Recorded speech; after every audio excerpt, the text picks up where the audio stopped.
During the course of your work, you'll come across some vehicles with CPC sensors and the rubber containers already fitted to the tyre.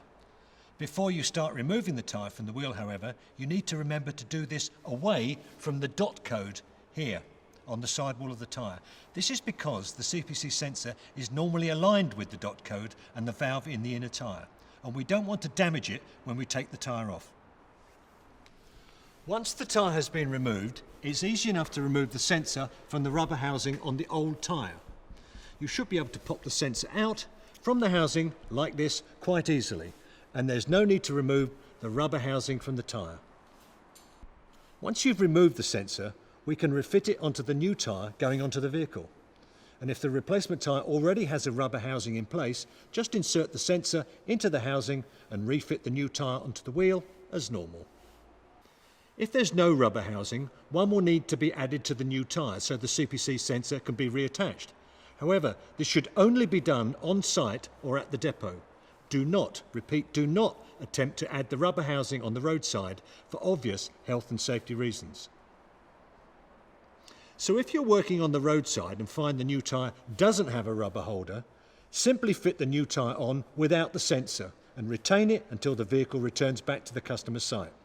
Just make sure you inform the customer as soon as possible if this is the case, as clearly it will need to be rectified as soon as possible and you'll need to refit the sensor.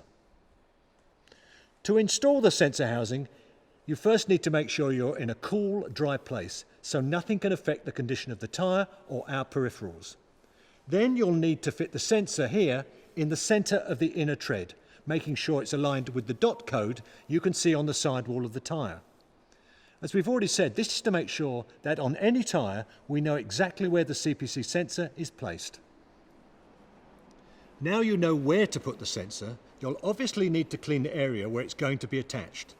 To do this, first spray the surface with this Rima Tip Top buffing solution. Then scrape the area using an inner liner scraper to provide a relatively flat surface, removing any previous silicone releasing agent or dirt. Repeat these steps 2 or more times just to make sure that the area is completely clean and you've not missed anything. Once you've done that, spray the area again with buffing solution and wipe off with a clean cloth or blue roll 3 times so you know the area is fully clean and ready. Once the tyre is properly prepared, we need to do the same for the rubber housing which holds the sensor. To do that, place the housing into the applicator already containing the CPC sensor and spray the base of the housing with buffing solution, wiping it off 3 times to ensure that the surface is properly clean. Next, apply a 3mm wide bead of glue across the diameter of the housing base surface from edge to edge. And although the glue will last for a year, once this glue has been opened and it's specially available from Conti, it will only last for a couple of weeks, so do make sure you don't use it after that date. Using the spatula provided, spread the glue evenly over the housing base, leaving no dry areas. Now place the applicator on the prepared area of the tyre so that the arrows are in line with the tyre tread and direction of travel and not pointing across to the beads. Keep hold of this and add pressure for at least 2 minutes so this housing is firmly attached. Next, remove the applicator, leaving the sensor and housing in place, ensuring that the rubber cup part of the applicator is not stuck to the sensor. And finally, use your spatula to ensure that the edges of the housing surface are in contact with the tyre and that all excess glue and air is squeezed out, and use a cloth to remove any excess glue. And that's it. You can now fit the tyre in the normal way, but remember, just make sure that when you do, the dot code is in line with the valve, just like we said.